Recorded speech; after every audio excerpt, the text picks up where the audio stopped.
A persistent historical narrative links the totalitarian regime of Joseph Stalin to the 1917 October Revolution as an inevitable, straight-line progression. In reality, October 1917 was a democratic mass movement. It was a mobilization of workers, soldiers, and sailors, acting to collapse the war effort and dismantle the old imperial order. At the Congress of Soviets, Lenin defined the new state's mission in a single sentence: "We shall now proceed to construct the socialist order." The Bolshevik leadership recognized a massive obstacle: Russia's deep economic backwardness.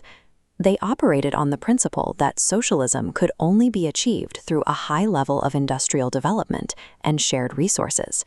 Their strategy depended on the revolution spreading to the advanced industrial centers of Europe, most importantly Germany, to provide the technical expertise and material wealth Russia lacked.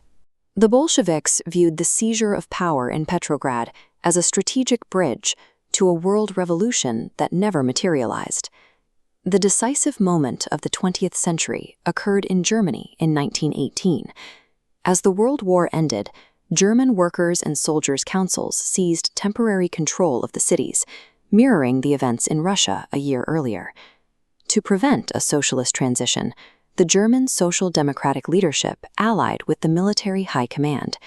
Together, they unleashed the Freikorps, right-wing paramilitary units, to crush the councils in the streets. The Social Democrat Gustav Noske accepted responsibility for the ensuing violence, stating, "Somebody has to play the bloodhound."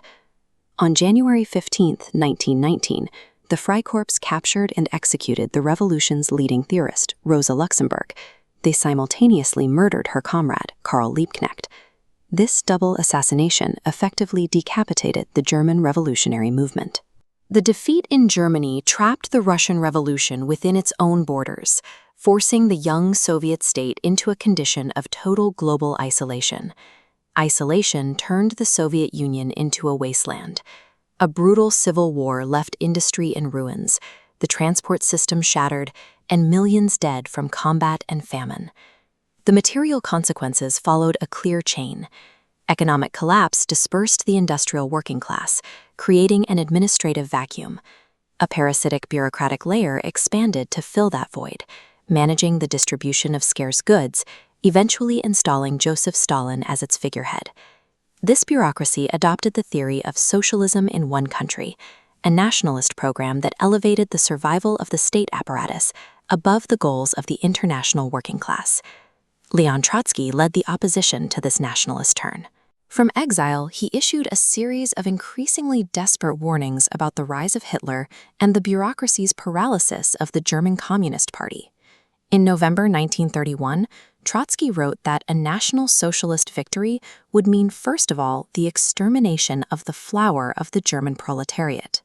This Soviet thermidor functioned as a bureaucratic reaction, preserving the state's nationalized shell while systematically dismantling its revolutionary core. By the mid-1930s, the bureaucracy moved to eliminate the final threat to its rule, the surviving generation of 1917 revolutionaries who remembered the original internationalist program. The Moscow trials of 1936 to 1938 served as a theater of judicial murder. Stalin's former comrades were forced to confess to impossible acts of sabotage and Nazi collaboration. The state prosecutor, Andrei Vyshinsky, summarized the bureaucracy's objective: "I demand that these mad dogs should be shot, every one of them." The purge decapitated the Soviet Union. 30,000 Red Army officers were executed, along with hundreds of thousands of party members, scientists, and artists. The terror targeted Trotsky's family with specific brutality. His daughter was driven to suicide. His younger son, Sergei, a non-political engineer, was shot in the Lubyanka cellar. The physical extermination of the Bolshevik vanguard established Stalinism as the physical negation of October. Hunted by the secret police, Trotsky found sanctuary in Mexico. There, he launched a final counteroffensive against the frame-ups occurring in Moscow.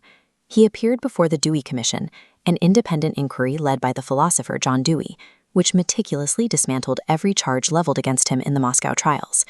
In 1938, Trotsky founded the Fourth International.